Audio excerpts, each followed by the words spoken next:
Well, thank you for the warm welcome, and I trust you all have had a productive and meaningful morning. To Governor Sandoval, to Governor Bullock, to all of America's governors who are gathered here for this important national meeting. On behalf of the First Family and our entire cabinet, thank you for being here today.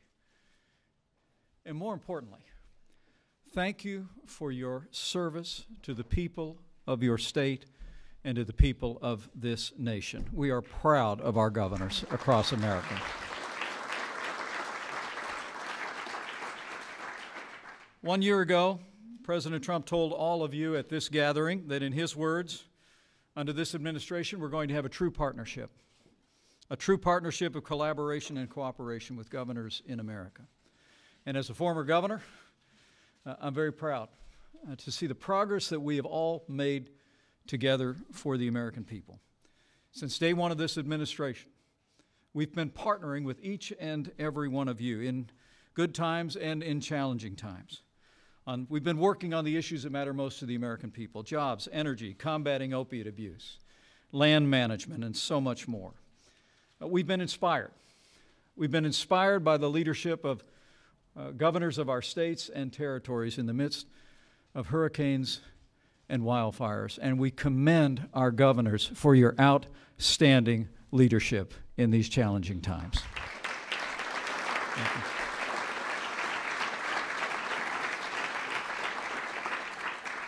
Through all of it, we've generated real results for the American people. Thanks to the President's leadership and all of your efforts, we've made remarkable progress in the past year. 2.5 million new jobs, unemployment at a 17-year low. Wages are beginning to rise all across America. Business confidence is soaring, and the American economy is roaring back. We all share the credit for that. We all share the responsibility of serving all the people of this great nation. So we thank you for your collaboration and your partnership in the progress that we've made. But today is about partnering with you for what matters most: ensuring the safety and security of our children in schools.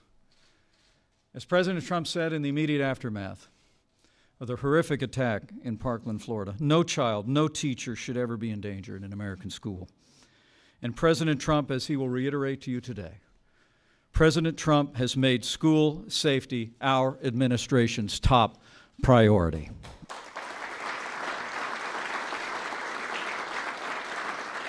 One week ago in this very room, the President and I met with the family of Meadow Pollock, a beautiful young lady who lost her life in the terrible attack in Florida. We met with other students and families reeling from that attack. We also sat with families from Sandy Hook and from Columbine, who still bear the scars in their hearts for similar incidents that took place in their communities. And as the President said, and I can echo, we'll never forget that time. President Trump has been busy listening to law enforcement officials, but at the bottom line, he recognizes that public safety and education are principally a state and local function.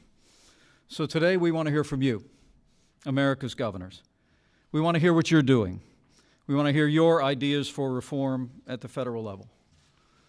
It's good for me to be among some former colleagues and friends. And let me share with each and every one of you, I've now served with this president for over a year. We've become very close. I cherish our friendship. What I know of this president is he's got broad shoulders and a big heart. And like governors all across America, I also know that this president is all about results. As the president said, quote, "It's not enough to simply take actions that make us feel like we're making a difference. We must actually make that difference." And I promise you, he means it from the bottom of his heart. So today, I urge you to bring your candor and your counsel to this president and know that he's listening. He's listening with the respect that's generated from knowing the jobs that each and every one of you do every day for the citizens of your states all across this country. And I know in my heart that with President Trump's leadership, with your leadership in your states, and with God's help, we'll end this evil in our time. So now it is my high honor and distinct privilege to introduce to you my friend and a leader who is absolutely committed to working together with each and every one of you to advance the safety and the prosperity of the American people, the 45th President of the United States of America, President Donald Trump.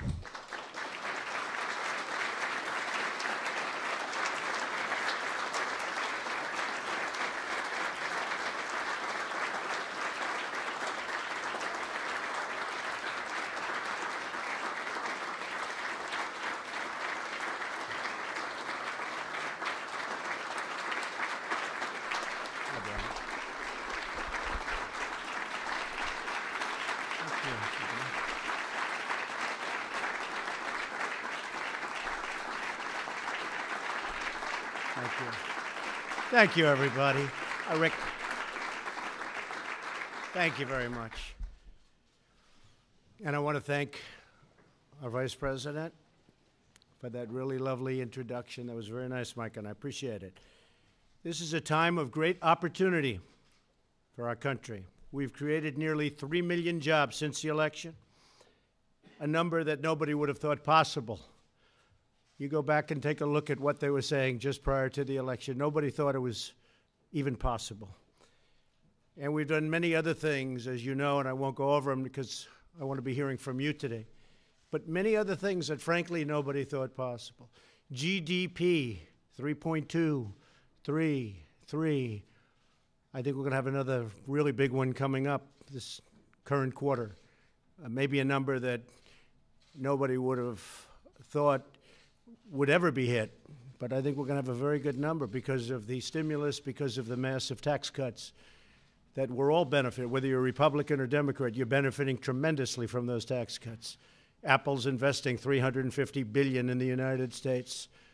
And you look at what's going on, it's really quite something. You just read a week ago, Exxon is now coming in with $50 billion. And many, many companies. Also, something that nobody expected, they're also coming in with massive bonuses for their workers. Nobody thought in terms of that. We know that everybody's going to get a lot more income, and we've seen that as of February 1st. Everyone's saying, wow, I have an extra $250 in my paycheck, and that's pretty good stuff. So we knew that was going to happen. We didn't know that hundreds and hundreds of companies, millions and millions of people were going to be getting large bonuses because of what we did. And one of the things we're working on is fair and reciprocal trade deals. We're not being treated fairly. You as governors are not being treated fairly. And when I get too tough with a country, you're always calling, oh, gee, don't do that. But I must say it's more senators and congressmen and women that call. You haven't been calling so much. You want to see great deals. But we have to make the deals fair. You know, with Mexico as an example, we probably lose $130 billion a year.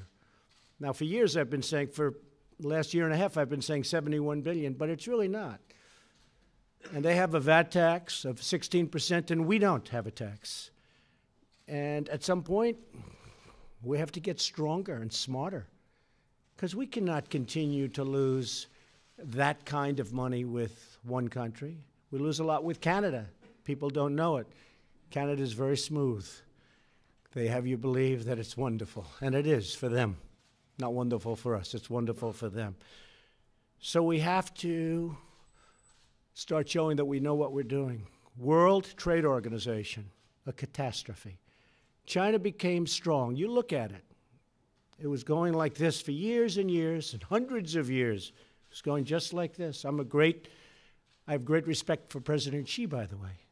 So I'm not blaming them. I'm not blaming Mexico. I'm not blaming anybody. I'm blaming us because we did such a poor job for so many years. I'm not just talking about President Obama. I'm talking about many, many, many presidents for 30 years, 35 years.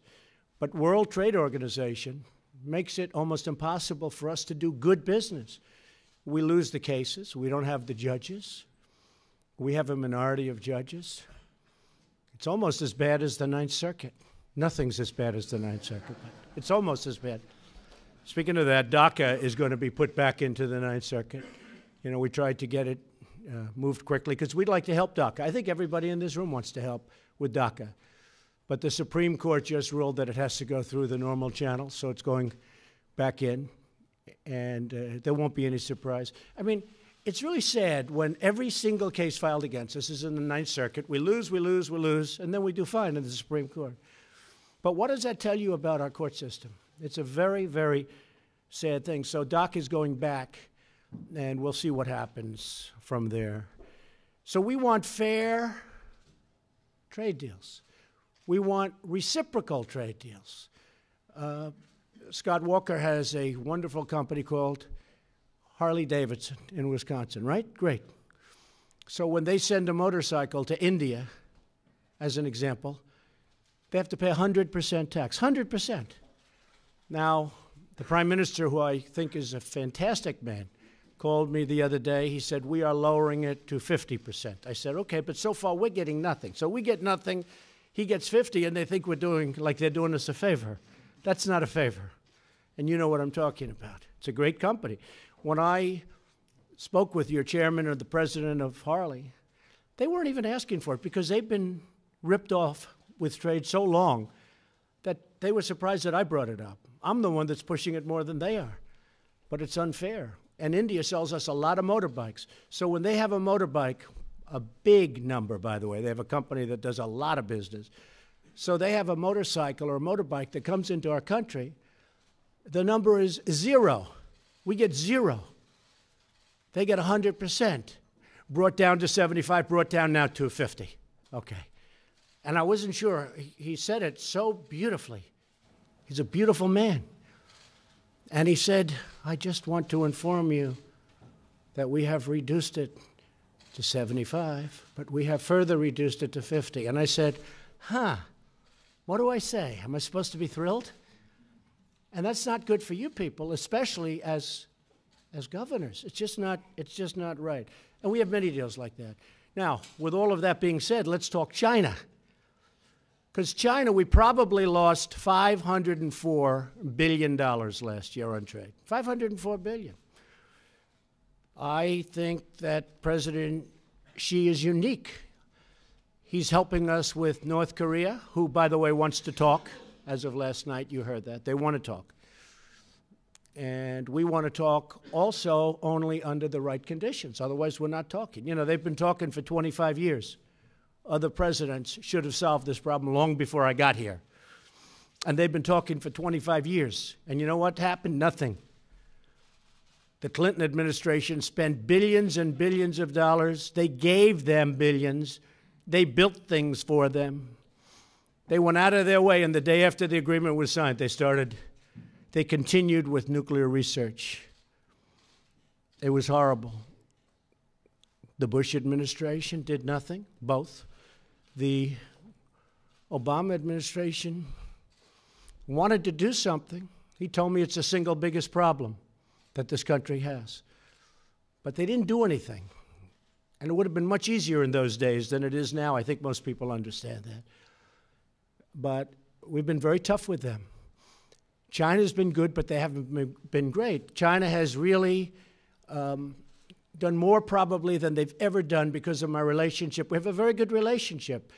But President Xi is for China, and I'm for the United States. And Russia is behaving badly because Russia is sending in what China is taking out. So China's doing pretty good numbers, but Russia is now sending a lot of stuff in. But I think they want to see it come to an end also. I think everybody does. Talking about tremendous potential loss of lives, numbers that nobody's ever even contemplated, never thought of. So they want to talk. First time, they want to talk. And we'll see what happens. That's my attitude. We'll see what happens. But something has to be done. Today I want to hear your ideas on a number of critical issues. But most importantly, we want to discuss the public safety in schools and public safety generally. But school safety, we can't have this go on. I'm grateful that Governor Rick Scott is here, and we thank him for his leadership in the aftermath of the terrible tragedy in Parkland, Florida. Horrible. Our nation is heartbroken. We continue to mourn the loss of so many precious, innocent young lives. These are incredible people. I visited a lot of them. But we'll turn our grief into action. We have to have action. We don't have any action. It happens. A week goes by. Let's keep talking. Another week goes by. We keep talking.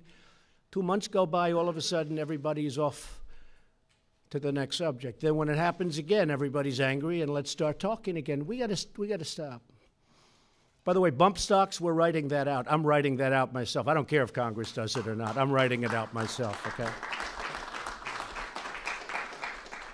You put it into the machine gun category, which is what it is. It becomes essentially a machine gun, and nobody's going to be able. It's going to be very hard to get them. So we're writing out bump stocks. But we have to take steps to harden our schools so that they're less vulnerable to attack.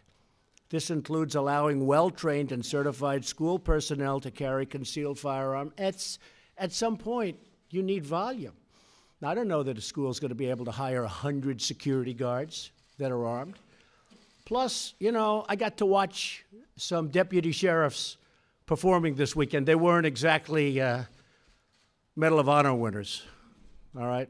The way they performed was, frankly, disgusting. They were listening to what was going on. The one in particular, he was early. Then you had 3 others that probably a similar deal a little bit later, but a similar kind of a thing. You know, I really believe, you don't know until you test it, but I really believe I'd run in there even if I didn't have a weapon. And I think most of the people in this room would have done that too, because I know most of you. But the way they performed was really a disgrace. Second, we must confront the issue of mental health. And here is the best example of mental health. This kid, they had 39 red flags. They should have known. They did know. They didn't do anything about it. That was really a bad time, I have to tell you. Nobody bigger for law enforcement than I am. But between the people that didn't go into that school and protect those lives and the fact that this should have been solved long before it happened, pretty sad. So we have to confront the issue, and we have to discuss mental health, and we have to do something about it.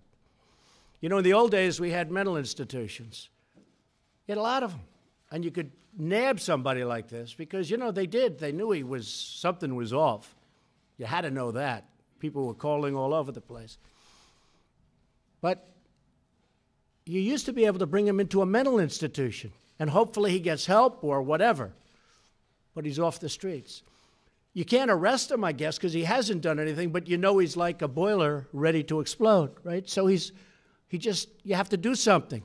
But you can't put him in jail, I guess, because he hasn't done anything. But in the old days, you'd put him into a mental institution. And we had them in New York, and our government started closing them because of cost. And we're going to have to start talking about mental institutions, because a lot of the folks in this room closed their mental institutions also. So we have no halfway.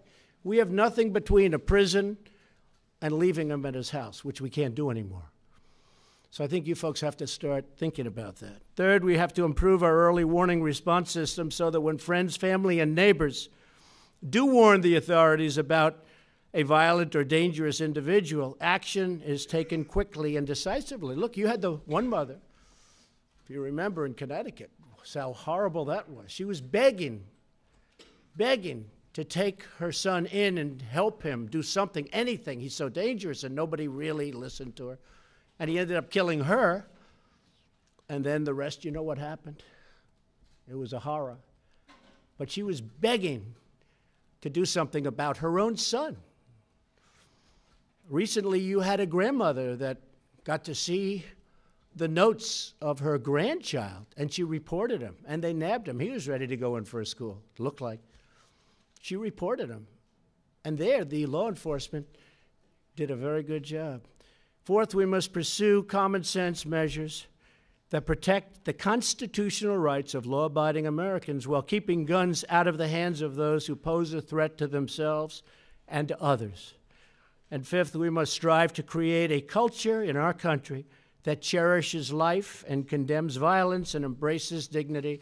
Now, with all of that, over the weekend, I cannot believe the press didn't find this out. I can't believe it. I think they're getting a little bit, I could never use the word lazy. You don't want to say that. We don't want to give them any more enthusiasm than they already have. But I can't believe they didn't figure this one. Because I had lunch with Wayne LaPierre, Chris Cox, and David Lehman of the NRA. And I want to tell you, they want to do something. And I said, fellas, we got to do something. It's too long now. We got to do something. And we're going to do very strong background checks. Very strong. We've got to do background checks. If we see a sicko, I don't want him having a gun. And, you know, I know there was a time when anybody could have. I mean, even if they were sick, they were fighting. And I said, fellas, we can't do it anymore. And there's no bigger fan of the Second Amendment than me, and there's no bigger fan of the NRA. And these guys are great patriots. They're great people. And they want to do something. They're going to do something. And they're going to do it, I think, quickly. I think they want to see it. But we don't want to have sick people having the right to have a gun. Plus, when we see somebody is sick, like this guy, when the police went to see him, they didn't do a good job, but they have restrictions on what they can do. We got to give them immediate access to taking those guns away so that they don't just leave and he sit there with 7 different weapons. Got to give them immediate access. Don't worry, you're not going to get any. You won't. Don't worry about the NRA. They're on our side. You guys, half of you are so afraid of the NRA. There's nothing to be afraid of. And you know what? If they're not with you, we have to fight them every once in a while. That's okay. They're doing what they think is right. I will tell you, they are doing what they think is right. But sometimes we're going to have to be very tough, and we're going to have to fight them. But we need strong background checks. For a long period of time, people resisted that. But now people, I think, are really into it. And John Cornyn, great guy, senator, Mitch McConnell, Paul Ryan, and Kevin McCarthy, hopefully are going to work on some legislation. I hope you guys, they started already. In fact, John has legislation in. We're going to strengthen it. We're going to make it more pertinent to what we're discussing. But he's already started the process. We've already started it. And the other thing, we need hardened sites. We have to have hardened sites. So just in concluding, we have tremendous things happening. The country is doing well, and then we have a setback like this that's so heart-wrenching, so heart-wrenching. And we have to clean it up. We have to straighten it out. You know, it's wonderful that we're setting records on the economy. We're setting records. Black unemployment at an all-time historical low. Hispanic unemployment at a historical low. Women unemployment at an 18-year low. 18 years. And actually, I did very well with women during the election. Nobody wants to give me credit for that, as you know. But and I'm very proud of that. To me, these are incredible statistics.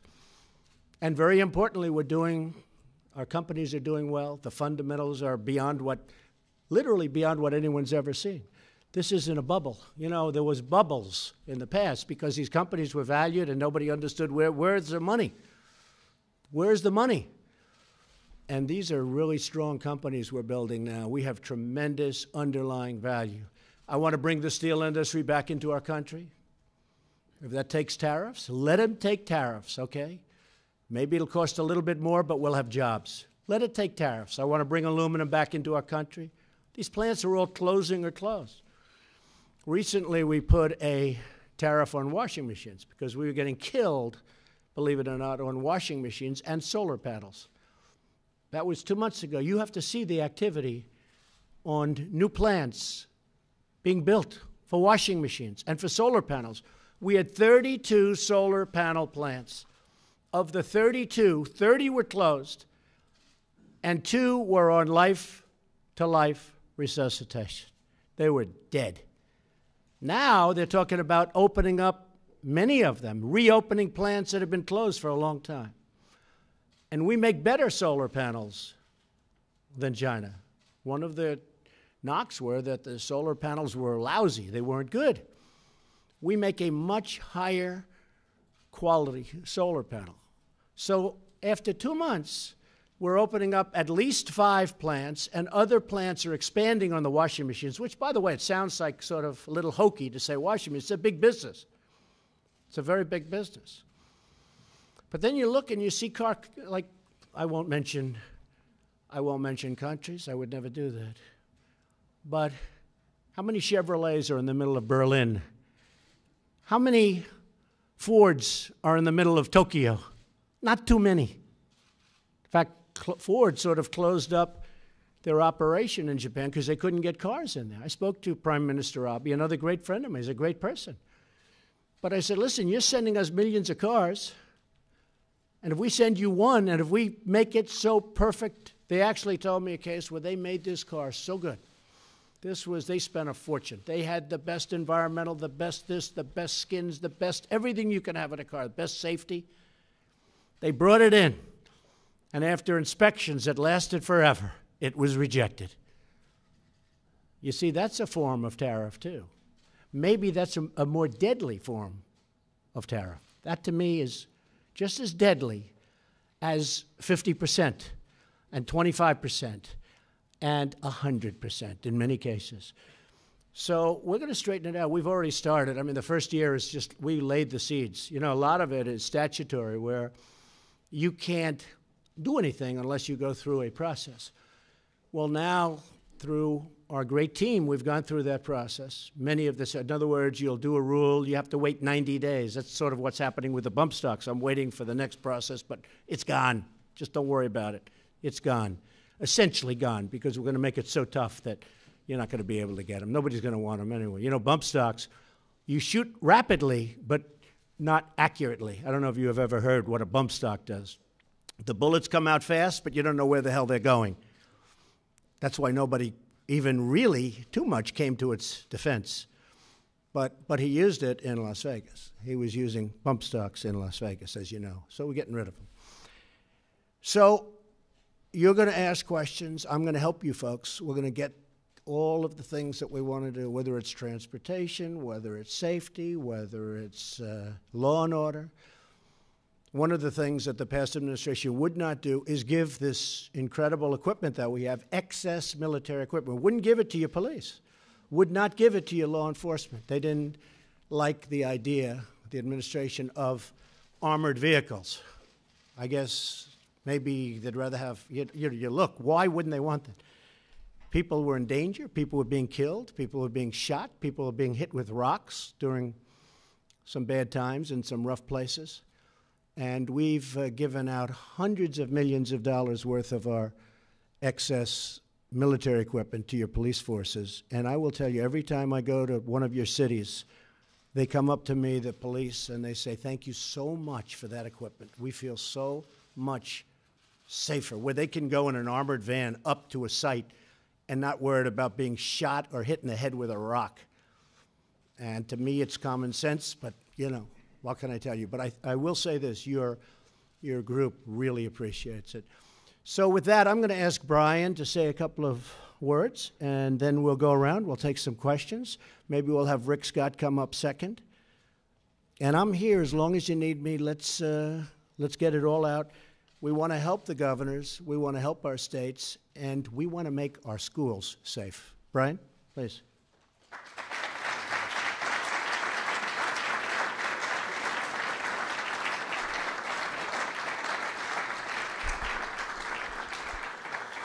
Mr. President, thank you. And I truly appreciate you. I appreciate all the members of the cabinet. On behalf of all the governors, I want to thank you for your hospitality and the First Lady's hospitality yesterday evening. It was an extraordinary night and truly a privilege to be able to visit and enjoy fellowship. Mr. President, I appreciate again your having us all today. We can talk about issues with regard to infrastructure, workforce development, combating opioids, prison reform, agriculture, healthcare, workforce, all these different issues, and those are things that we all need to talk about. But the issue of the day is school safety, is public safety, Mr. President. You know, I shared this last night, Mr. President, after the massacre in Las Vegas, the mass shooting, where we lost 58 people, over 500 people were injured. This was a person who used those bump stocks, and I personally want to thank you for taking action to eliminate those, because it essentially was a killing field down there where we had 20,000 people who were simply helpless.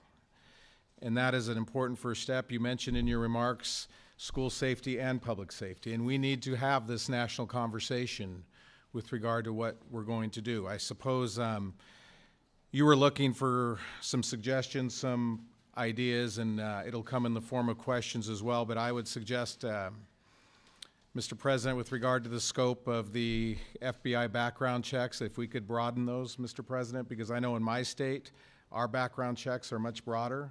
When we do an FBI background check, it does not include an adjudication of mental illness. It does not include an adjudication of a domestic violence protection order or a conviction for domestic violence.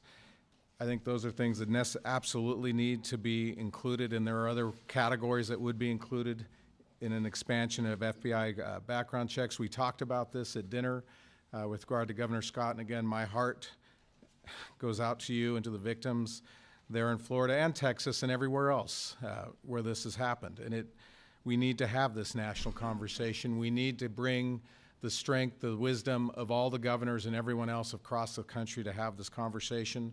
Something else that we have done in Nevada with regard to school safety is I included in my budget more money for social workers in the schools. We've had shootings where we've had bullied students that didn't have access to resources at the schools, so now we have a social worker in every school. So somebody come to that, Mr. President. We talked about that last night, and that's something else that we can do. But again, having a room together like this, there's no problem that we cannot solve.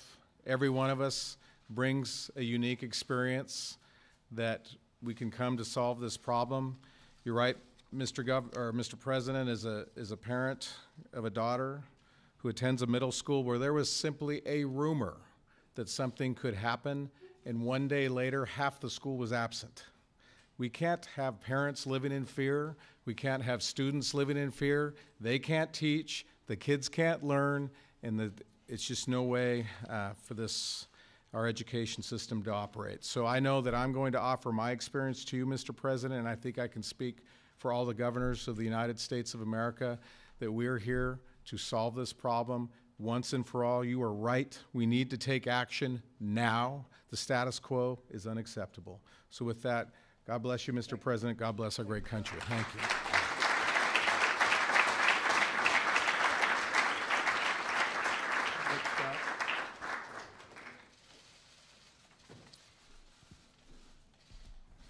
Well, the first thing I want to do is I want to thank the President for making something happen. All of us as governors know, in any jobs we've had, you have to get something done. If you, anybody that's gone through one of these, and if you've gone to the funeral of a 14-year-old girl that her parents just loved her, you know that you have to make a change.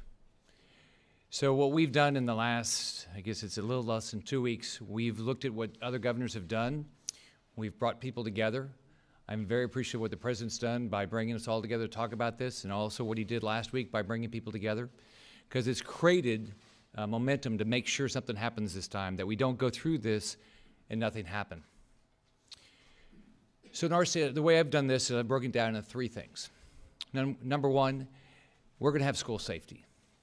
No parents in our state is going to say, I'm concerned whether my child can go to school safely. If you go to school in Florida, you're going to know that your child can come home safely. If you're a teacher, if you work in one of these schools, you're going to know you're going to come home safely. That's step one. We're going to spend $500 million. I have 2 weeks left in my legislative session. I'm not waiting for the federal government. We're going to invest $500 million. We're going to have significant law enforcement presence at every public school in our state. We've already been investing dollars in hardening our schools. We're not only going to invest a lot more state dollars, but we're going to say any local dollars that go to capital outlay by our school districts, the first thing all those dollars have to be spent on is school hardening.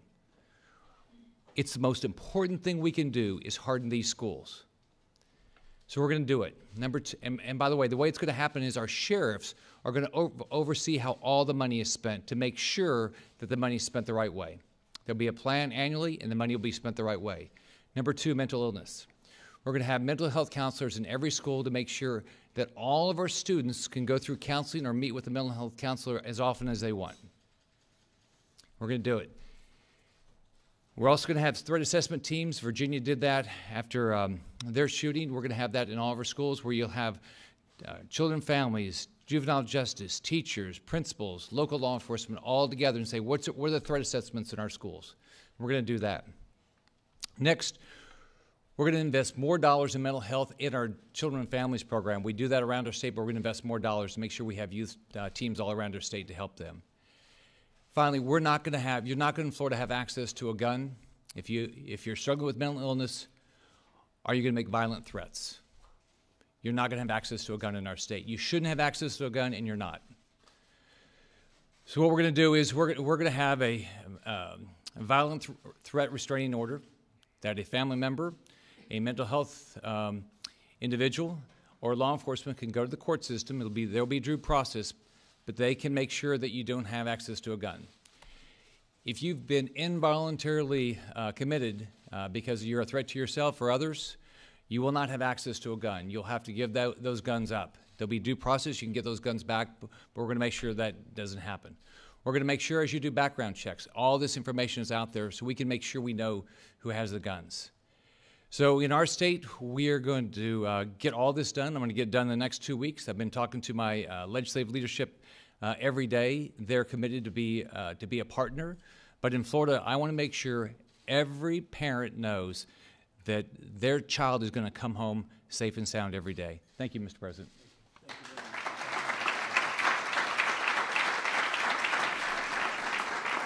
Thank you, Rick, and thank you, Brian, very much. Great job you've done, too, as chairman. Thank you. Kay, would you like to say, I think I can bring this over. It might be easier just to pass this around, Kay? Thank you, Mr. President.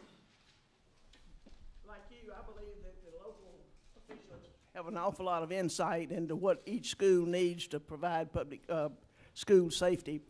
So as I mentioned a little earlier to this group, Mr. President, I suggested that we give our local folks a list of things that they can do quickly, like limit the number of entrances that a school has to enter the building, and then equip every child above the 6th grade with a chip-activated card to enter that entrance. And also, you can consider putting in a metal detector at 1 or 2 or 3 entrances, since you're limiting the number of entrances. Also, a surveillance system. And that surveillance system can be tied to the virtual Alabama Visual Center at the Education Department, so it's instant information all at the same time. Certainly training in mental health situation is fine, but for the immediate, I just think we need to give some guidance to our local people and limit the access to entrancing and equip with surveillance systems, metal detectors, or whatever they choose to do. Where's the money coming from? They've got some local money, but in our state budget, there's been a technology fund. And a senator and I are working, and he introduced the bill last week to be able to free up some of that money for use for school safety. So these are not costly things, but they're things that can be done immediately to improve school safety. That's right. Thank you. Thank you very much. Thank you very much, Kay. How about going around the room?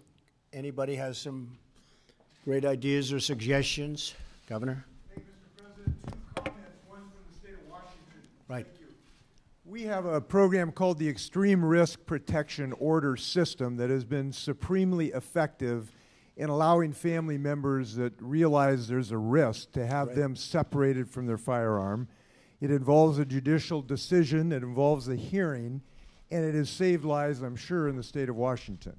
And I would commend it to you for national attention, because it makes sure that when you have an uncle that you have concern about depression, it allows law enforcement to separate your uncle and depressed uncle from his firearm.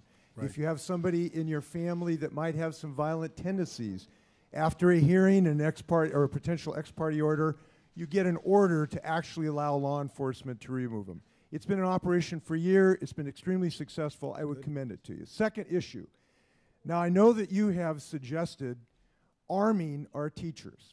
And not your teachers. Not your, arming a small portion that are very gun adept, that truly know how to handle. Because So I do feel, Governor, it's very important that gun-free zones, you have a gun-free zone, it's like an invitation for these very sick people to go there. I do think that there has to be some form of major retaliation if they're able to enter a school.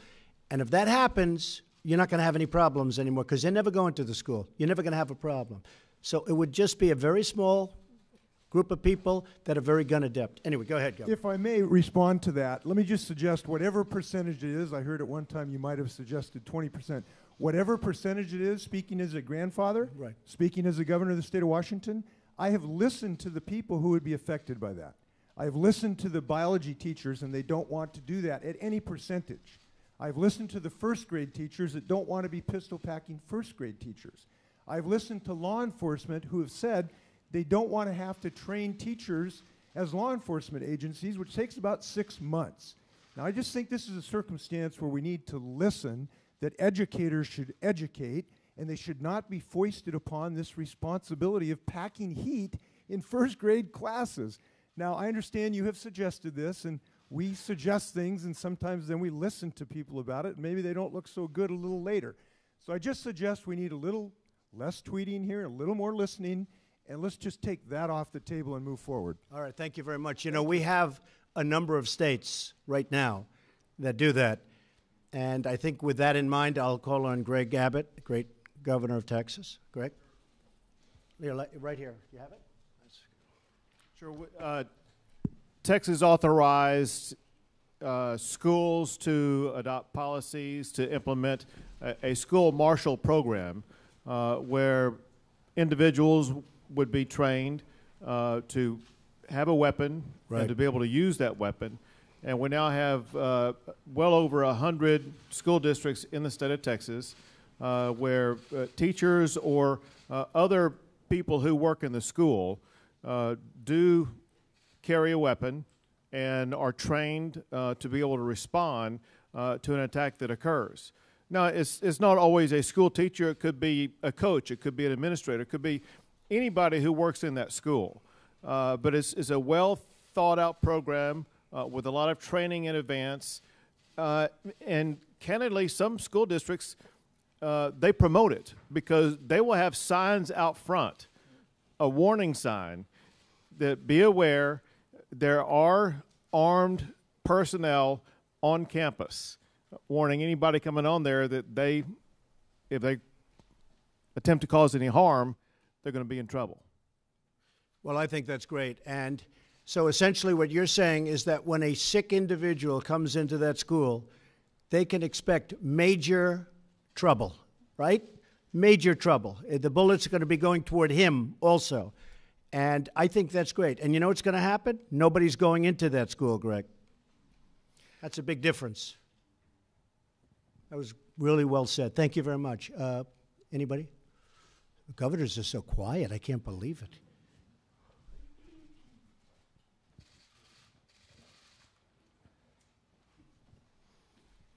Mr. President. So well behaved today. I can't believe this. We'll start acting up soon. Mr. President, I just want to say that in Arkansas we have a very similar situation or program as what Greg has described in Texas. I have the belief that no teacher should be compelled, and most of them want to teach and focus on that, but others are concerned about their students and have training and specific capacity, as you've described, and so we have licensed certain school districts and those who want to be trained more significantly so that they can handle an active shooter situation. And so we have over 13 schools in Arkansas that can't afford a school resource officer. They prefer to have those either in the classroom or assistant coach or someone that would have a response capability. And that's the key thing. So that flexibility, I think what the governors want to say is that there can't be necessarily a national security plan, but the states can develop this. And we did make some recommendations back in 2012, though, in reference to federal grants. Some of the biggest expense is training. Some of the biggest expense will be hardening of our schools, as Governor Ivey suggested. And so I hope that your Department of Homeland Security, and looking at some of the grants that come from DHS in terms of security fighting terrorists, some of that money can be utilized by local jurisdictions as well for the protection of number one priority of protecting our students and our schools. Yes, and Governor, you know how well we're doing. It's a never-ending quest, but with respect to MS-13, and these people are really causing havoc in certain communities, and with school children and people walking home from school, what's going on, and we're moving them out by the thousands, but we have to get immigration laws that allow us to do what we have to be able to do. They are so soft. No country in the world has immigration laws so soft like we do. So that's also a part of it. I appreciate what you said. Thank you very much, Governor. Yes, Paul?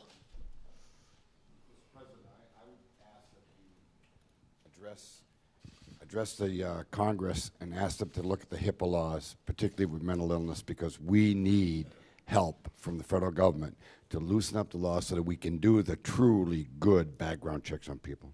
Good, and that's what we're going to be doing. And as you know, Paul, we're really, I think, going to have the support of the NRA having to do with background checks, very strong background checks, and a very heavy section on mental health, far different than what we've had in the past. Thank you, Paul. Yes, ma'am. Yes. Thank you, Mr. President, for allowing us as governors to participate and give our perspectives, as each of our states are different. And as I've thanked you before, this was not something that we were engaged in before with previous administration. I do see that there is a huge pool of retired law enforcement officers where municipalities and counties have actually invested a lot of money into training them, and now they're retired. And often, because they are receiving a public retirement, they cannot go back into that similar kind of retirement plan. If they go into an educational plan, they can actually work for a school, be trained. The school doesn't have to train them, but also they can learn and figure out where cameras and different security pieces need to be implemented within the schools because of their experience and training. And so this is a pool of folks that we can immediately put out without having to expend a great amount of dollars and keeping our schools and our school personnel safe. It's well said. The fact is that if you have a teacher or you have a coach or you have somebody that's very adept, only adept, a lot of people don't have anything, they don't know what it looks like, they can't lift it, but only adept at weaponry and guns. And only a small number. You don't need that many. But we all learned a lot over the weekend or last week when you saw a man that was properly armed standing outside, probably afraid to go in. And now it turns out that there were probably 4 of them. They don't love the students. They don't know the students. The teachers love the students, and they want to protect those students. The other thing is cost. The school in Florida was so large, Rick, such a big school. You would have had to have 100, 150 guards. I mean, you would have had to have a lot of guards to have that building properly manned. Then you have an armed camp. Whereas doing it like I think you're suggesting, and like many people in this room agree with, it costs almost nothing. I would actually give a bonus to every coach, teacher, et cetera, because they should go through training. As good as they are, they should go through a very strong, strenuous training. But I would like to give them a bonus. So let's say you gave them a $1,000 bonus for the year, and you'd have 50 or 60 of them in the school. Compare that to paying $40,000, $50,000, $60,000 each. Where are the schools going to get that kind of money? Somebody suggested last night, we're going to harden the doors. We're going to make it impossible to get in. I said, that's good, except in one instance. If the killer gets in and he closes the doors and you can't get into the school. They said, I never thought of that. Don't forget, I was in the real estate business. And when you harden those schools, you're not going to get in. But if they get in, then you're not getting in. Law enforcement's not getting in. Somebody else said, we have something that we're working on. What do you see the cost of these things? Smoke fills into the school. Smoke. So you have a guy standing there with a weapon, and now he's getting crazy because there's smoke all over them. All he's going to do is shoot endlessly. He's going to go nuts. This is another plan This is a new one. I'm sure put out by some company that wants to make a lot of money. Smoke is going to fill the room and fill the hallways. That's not going to help. And then law enforcement's going to go and fight through the smoke. They're not going to know what they're shooting. This is a serious plan. I think I talked that particular person out of it. But I do. When you talk about hardening, the other thing is this, harden. You harden. The cost to your schools and your communities and the federal government will be astronomical when you start putting in main doors, closing other doors, changing hallways around, You're talking about hundreds and hundreds of billions of dollars, and you can do it for nothing. As you and myself and our great governor from Texas and others, I think there are 9 states that do it that way, and they're thrilled. They're thrilled. And you know what it says? Come on in, folks, come on in. But they're not coming in because they don't want to get shot. Look at this guy, Cruz. He leaves with the students. He tried to sneak away. And I'll tell you, one policeman who did a good job was the one that caught him a couple of communities away. It wasn't even Rick in that community. I know all those communities, but it wasn't in that community, sort of far away. And he said, that's the guy I think that maybe did it based on a description. And he went out and he got him. Now, they would have gotten him anyway, I guess, but who knows how much more damage would have been inflicted. So he did a great job. Look, law enforcement's great. But we all learned something when we saw Peterson standing outside of that school. He wanted no part of it. He heard the power and he heard probably the screaming and the bullets, and he wanted no part of it. And then 3 other guys came to help. They wanted no part of it. That was a terrible, terrible job. The only worst job is that they didn't nab this guy early because you had 39 red flags. That was the worst job. So I think we learned a lot. But if you don't have retribution, if you're not going to do something very serious to these guys when they walk in, they're going to keep walking in. You're going to have this all the time. You're going to have it. They have to know. They walk in, they're going to probably end up dead. And if they know they're going to end up dead, they're not going into that school. Question? Yes, Matt? I don't beg to differ with most of what has been said here, but most of what we're talking about are things that are costly, have monetary cost. I do think it's important for us to start at every level with your office, with our respective offices as well, to seize the bully pulpits that we have to talk about the culture in this society. And I would challenge those in the media who would want to mock and ridicule this and would want to say that anybody who advocates for this, to find some fault in that person as a reason why that person should not be the one advocating for a higher level of moral authority or higher mores. To think twice, because these are your children and grandchildren as well. And when we mock and ridicule the very foundational principles that this nation was built upon, where you treat people the way you'd want to be treated, where you respect human life, where you respect the dignity of women and of children and of people who we have increasingly degraded in our society. This culture of death is becoming pervasive. And if it's not addressed by all the imperfect people in this room with a sense of purpose and a sense of aspiration, I think we're going to see a continued trajectory that's not good. Many things have not changed. There have always been guns, and there were fewer restrictions. Right. There have always been guns in homes and fewer rules. It isn't to say that these rules and these restrictions are necessarily bad. But what has changed is what we do or don't do as it relates to acknowledging the value and the dignity of every human life. And when you couple that with the number of psychiatric drugs that are increasingly systemic and that have very severe warnings associated with them related to depression and suicidal thoughts, you put all these things in a mess, and no one among us is bold enough or willing to step up and challenge the fact that this is a problem. This is why it goes unchecked. And I would call on you, sir, as I'm calling on my fellow governors and myself, to seize the opportunities we have to call America to higher action as it relates to our mores. Good. Thank you. Thank you, man. And that's why we're here. And I think, I don't know if it's going to be mentioned, but you have to also look at videos. They're vicious. You look at some of these videos. I mean, I don't know what this does to a young kid's mind, somebody growing up and forming and looking at videos where people are just being blown away left and right. The internet, movies. You look at these movies that are out today. I see just by a commercial the level of craziness and viciousness in the movies, I think we have to look at that too. Maybe we have to put a rating system on that. They have a rating system for other subjects. Maybe we have to do a rating system for that. But it has to have an impact on, it doesn't take many minds. If it was 1% or less, that's a lot. It's all it takes. It just takes one person to do tremendous damage. So I think it's something we have to look at also. Question? Yes, Governor. Mr. President, again, thank you for having us. I approach this certainly as a governor. I approach it as a gun owner. That 11-year-old son got his first deer this past fall. He's a good boy.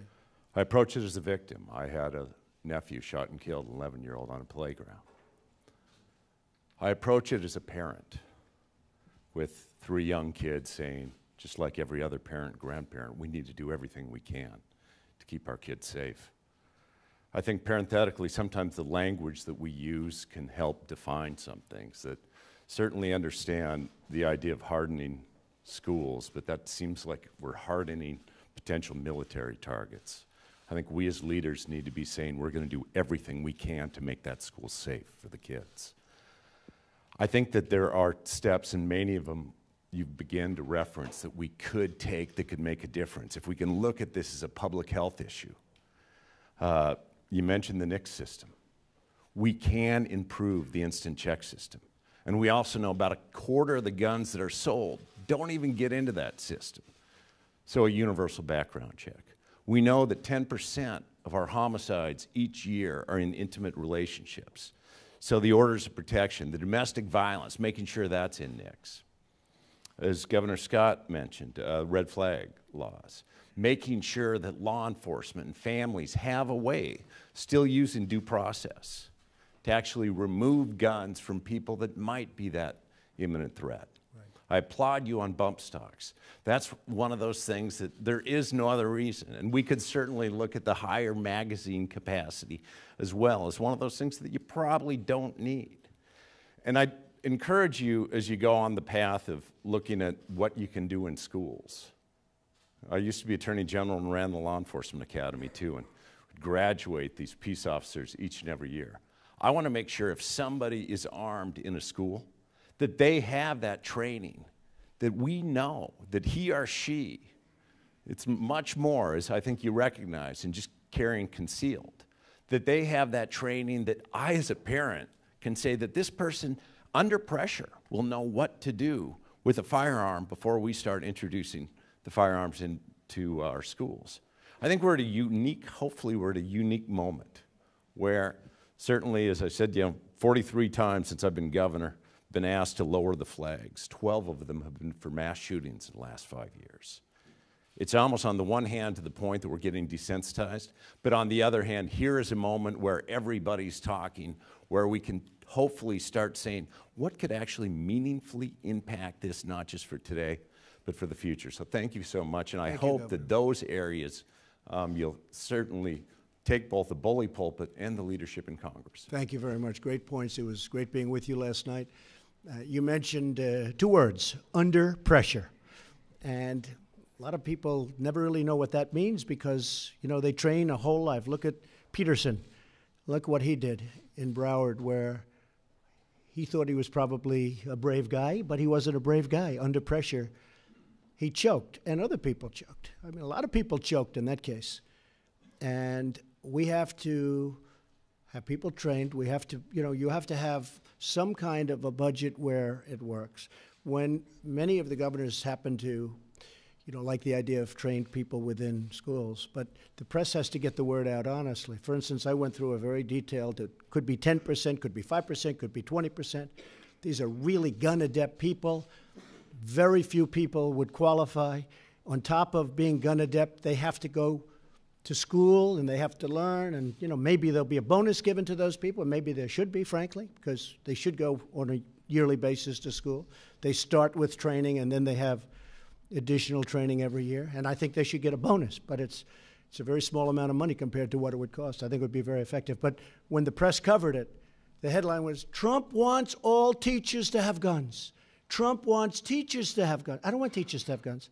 I want highly trained people that have a natural talent, like hitting a baseball or hitting a golf ball or putting. How come some people always make the 4-footer and some people under pressure can't even take their club back, right?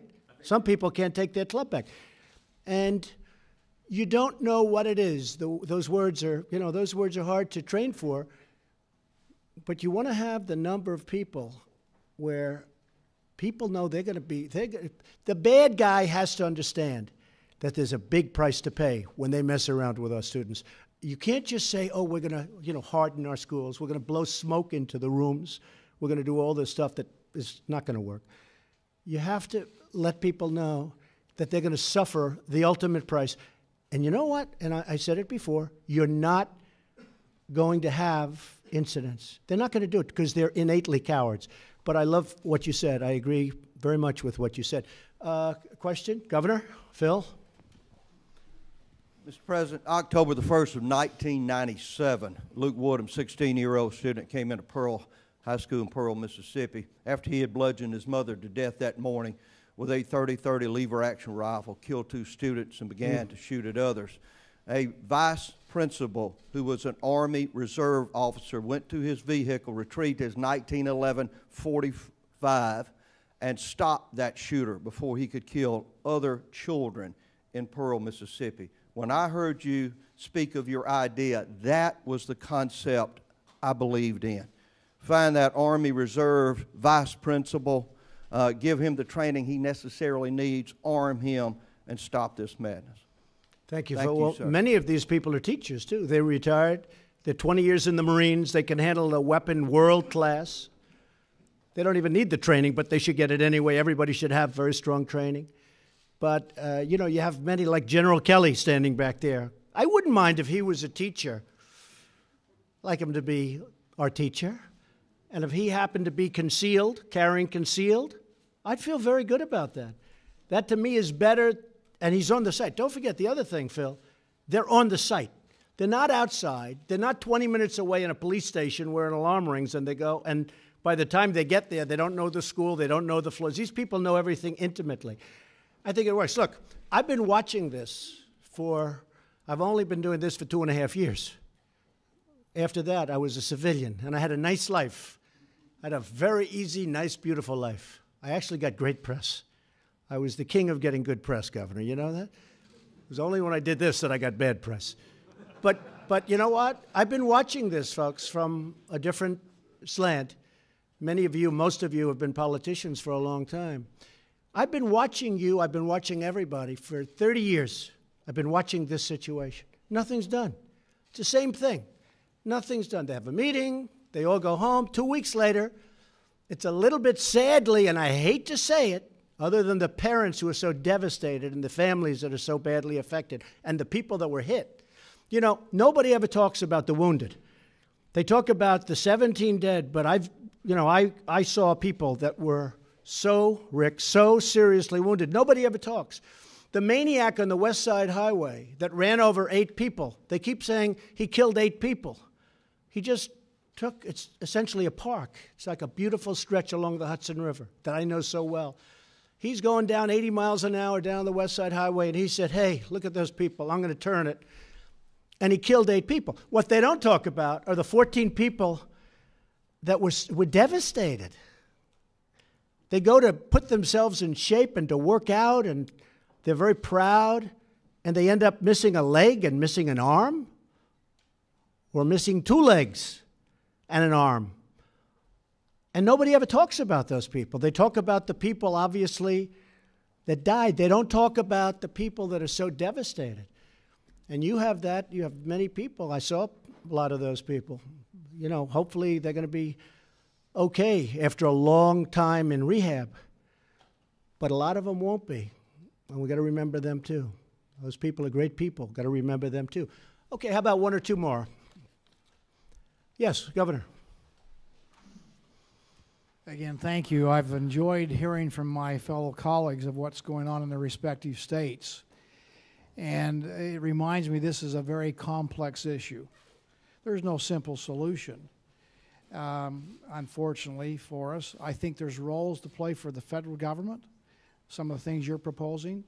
But I think most of the solutions are going to come from the states. We have some states that are doing things with arming personnel inside the school system that they seem to think is working well. I know I'm working with my legislature as recently as last night in talking about what is the cost for education? What is the cost? You're a businessman to do business. That's right. Some of that is, in fact, embedding law enforcement, trained personnel in whatever form or fashion you want. It's going to be an additional cost. That's the result of society today. How we've got to this kind of society, Governor Bevin, and some of the things that are desensitizing our children, the challenges of life today and its complexities, who knows? But I do believe this. Each state is going to have to find their own way based on their own culture, based on their own politics, based on their own unique demographics, and we'll learn from each other. We'll find what works, and we'll homogenize probably together.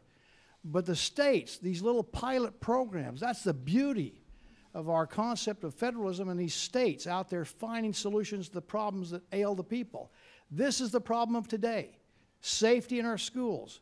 I look to learn from all of you as we tried our own way in Utah to find a solution to this very critical and timely issue. Thanks for your Thank you, Governor. I appreciate it. And you said something very important. The states can do these various programs without the federal government also. And we're there to help, and we'll help monetarily, which is very important because a lot of the school budgets especially, they don't have the money. I mean, where are they going to get the money to put 100 guards into the school in Parkland? I mean, it's very tough. It's a tough situation. But the federal government can help out. But a lot of these solutions that we talk about, whether you agree with me or you agree with somebody else, you can do them pretty much by yourselves within your state. Like our great governor of Texas, Greg, we have an attitude on retribution. Because I say the only way you stop it is retribution. I don't think you're going to stop it by being kind. I don't think you're going to stop it at all. You're going to have problems. But if a state feels that way, I say you have to go and you have to do what you have to do.